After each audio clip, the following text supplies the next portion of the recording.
एक इंसान जिसने पैसे से नहीं, दिल से दुनिया जीती। यह कहानी है रतन टाटा की, एक ऐसे इंसान की जिन्होंने साबित किया कि असली सफलता सिर्फ पैसा नहीं बल्कि इंसानियत होती है।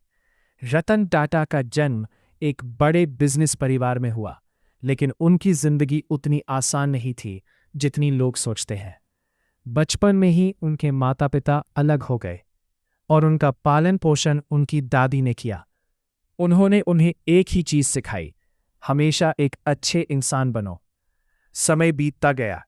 रतन टाटा ने अपनी पढ़ाई पूरी की और विदेश से भारत लौटे। लेकिन उन्होंने सीधे बड़े पद से शुरुआत नहीं की। उन्होंने टाटा कंपनी में सबसे नीचे से काम शुरू किया।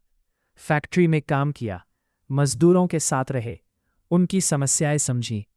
यही वजह थी कि वो सिर्फ एक बॉस नहीं बल्कि एक अच्छे लीडर बने। फिर एक समय आया जब रतन टाटा को कंपनी की जिम्मेदारी सौंपी गई, लेकिन उस समय टाटा ग्रुप उतना मजबूत नहीं था। कई लोग कहते थे यह कंपनी अब आगे नहीं बढ़ पाएगी, लेकिन रतन टाटा ने हार नहीं मानी। उन्होंने बड़े फैसले लिए, कई कंपनियों को एक साथ जोड़ा, नई सोच लाई और टाटा ग्रुप को एक नई पहचान दी। एक दिन उन्होंने एक सपना देखा, हर भारतीय के पास अपनी कार होनी चाहिए। लोगों ने मजाक उड़ाया, कहा इतनी सस्ती कार बनाना नामुमकिन है। लेकिन रतन टाटा ने ठान लिया। कई मुसीबतें आईं, प्रोजेक्ट में दिक्कतें आईं, आलोचनाएं हुई, लेकिन उन्होंने हार नहीं मानी। और फिर दुनिया ने देखा, टाटा नैनो का जन्म हुआ।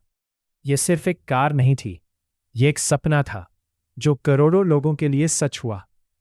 लेकिन रतन टाटा की सबसे बड़ी खासियत ये नहीं थी कि उन्होंने बिजनेस में सफलता पाई, बल्कि ये थी कि उन्होंने हमेशा इंसानियत को सबसे ऊपर रखा। जब भी देश में कोई मुश्किल आई, उन्होंने खुलकर मदद की। उन्होंने हमेशा यही दिखाया, असली अमीर वही है जो दूसरों के काम आए। ये कहानी हमें सिखाती है, बड़ा बनने के लिए बड़ा दिल होना जरूरी है। पैसा कमाना आसान है, लेकिन लोगों का दिल जीतना सबसे मुश्किल है। और रतन टाटा ने यही किया। और याद रखो, सफलता सिर्फ अपने लिए नहीं बल्कि दूसरों के लिए जीने में है।